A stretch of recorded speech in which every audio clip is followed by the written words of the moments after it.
Welcome back to another episode of Rock Boys Football. With the transfer portal largely winding down, it's about time to start taking deep dives into these position groups and taking a look at what they're going to look like heading into spring camp, fall camp, in the 2024 season. Right now, we're taking a look at the Miami Hurricanes offensive line this Tuesday afternoon.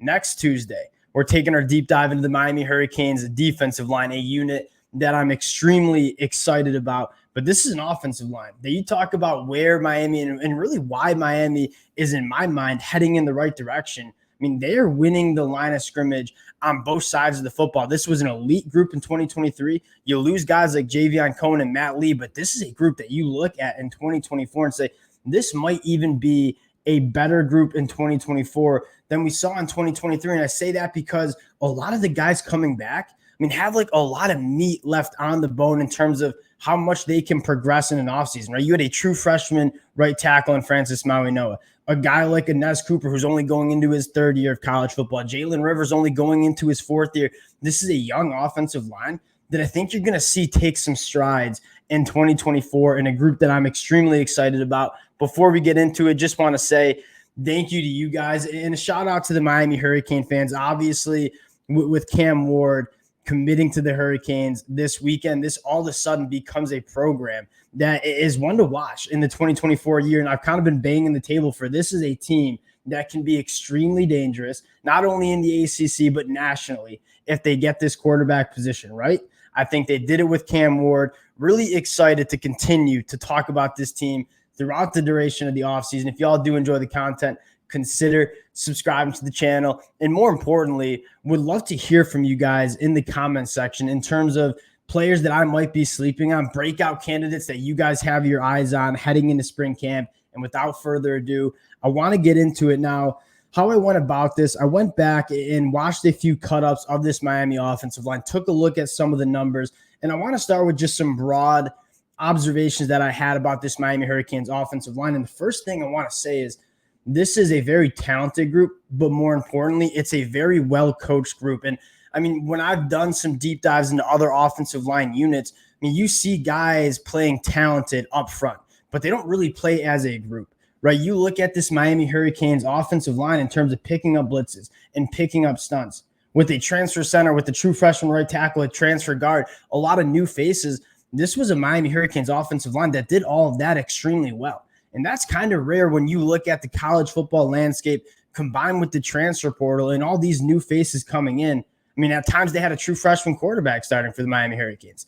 And this was an offensive line that, blitz pickups, stunt pickups. They did all those kind of small detail things extremely well. The next kind of observation I had was, these are big functional athletes. And why I want to highlight that is this is a Miami Hurricanes offensive line that can do a lot of things at a very high level, right? They're functional athletes, so they can pass protect well, but in that run game, they're extremely strong, extremely physical. When you want to do some of those power concepts, they can win the line of scrimmage and move the line of scrimmage and get up to linebackers. But when you want to run some of those outside zone concepts and ask these offensive linemen to operate in space, they can do that too.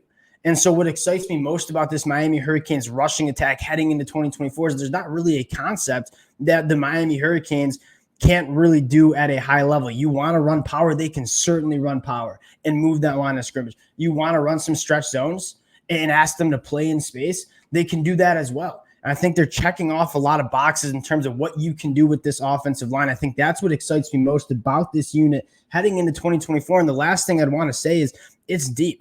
We kind of have a projected starting five that we'll go over, but there are maybe 7, 8, 9 guys on this offensive line that I think the Miami Hurricanes would be comfortable trotting out in 2024. And not a lot of programs can say that. So broadly speaking, you think, one, this is a unit that I think is young and can get a lot better in 2024.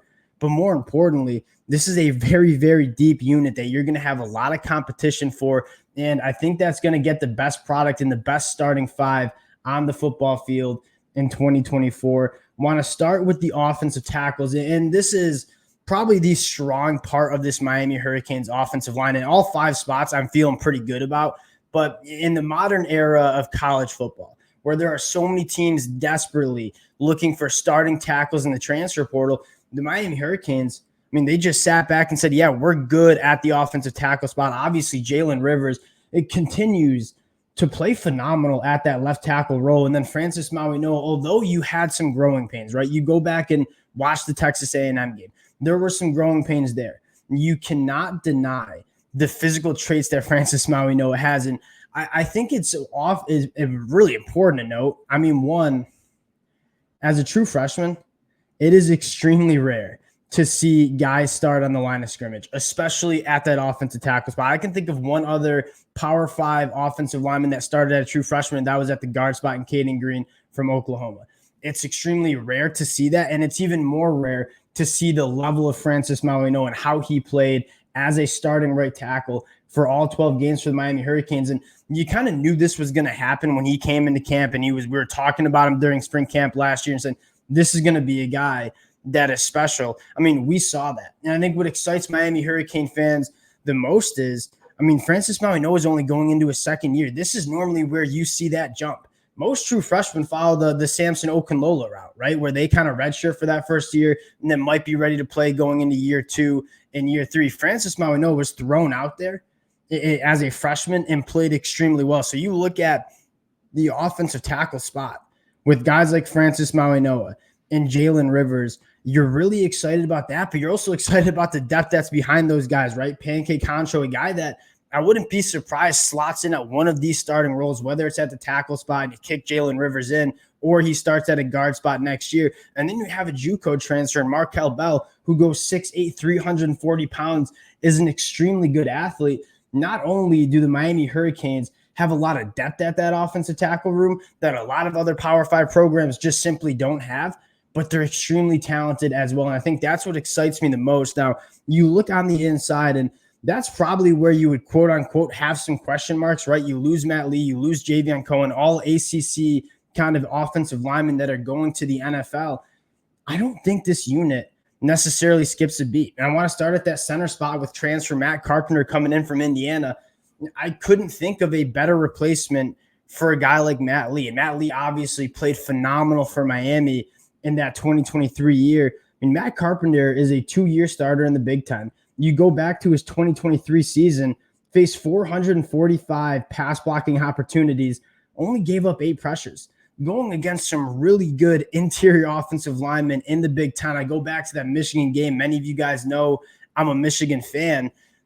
We have Michigan, that is, some elite interior defensive linemen. And Zach Carpenter did a very good job. And he was a former Michigan offensive lineman as well. So I'm familiar with his game.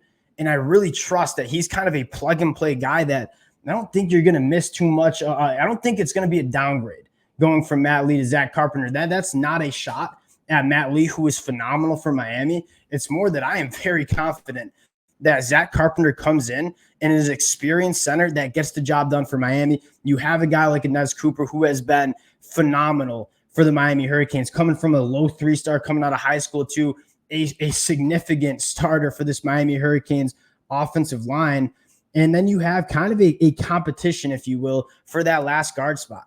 And I say competition because there's a lot of different guys that could probably emerge as that starter. I think one, Samson Okunlola, could certainly kick into guard and play guard for year 2. And then maybe when Inez Cooper goes to the NFL, Francis Mauigoa and Pancake Concho kind of bookend tackles in 2025. But you also have guys like Matt McCoy and Tommy Kinsler.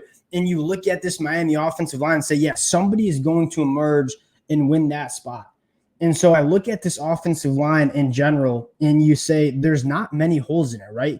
Jalen Rivers, Francis Mauigoa, 2 very good tackles, but you more importantly have really good depth behind them. You look on the inside, Zach Carpenter, about as nails as it gets at that center position. You have a guy like Inez Cooper, 2 guys that you really think are just going to be phenomenal football players for the Hurricanes in 2024. And then you kind of have a competition among a ton of different offensive linemen for that last guard spot. There's not a hole in this offensive line. I think that's what excites me the most. So you look at this unit heading into 2024, and I want to kind of tie a bow on this conversation with how we started. This was a group that was really good in 2023, but I think can even be better in 2024 because I think you can expect guys to get better because they're still young. And this is not an offensive line that's just returning a bunch of guys who are fifth-year guys and going to be sixth-year guys, and you kind of know what they are, and there's not going to be that much progression. These are a bunch of guys. Francis Maui-Noa as a true freshman. A guy like Ines Cooper, Jalen Rivers only going into year 3 and year 4.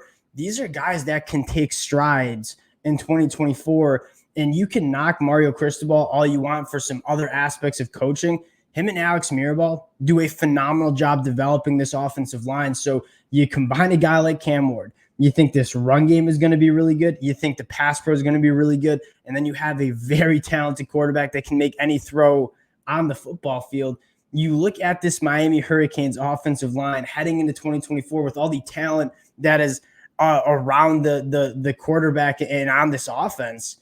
And I think this is a group that Miami Hurricane fans have a lot to be excited for. Those are some of my takes on that offensive line. It's a well-coached group. It's a really talented group. And you have a feeling that they're going to win the line of scrimmage in most games they play in 2024. Next Tuesday, we're taking a look at the Miami Hurricanes defensive line, another unit I'm extremely excited to get into. A ton of young guys to talk about. Appreciate you guys rocking with the boys. Would love to hear your guys' thoughts in the comment section. And more importantly, if y'all do enjoy the content, consider subscribing to the channel, and we'll talk to y'all later. Peace.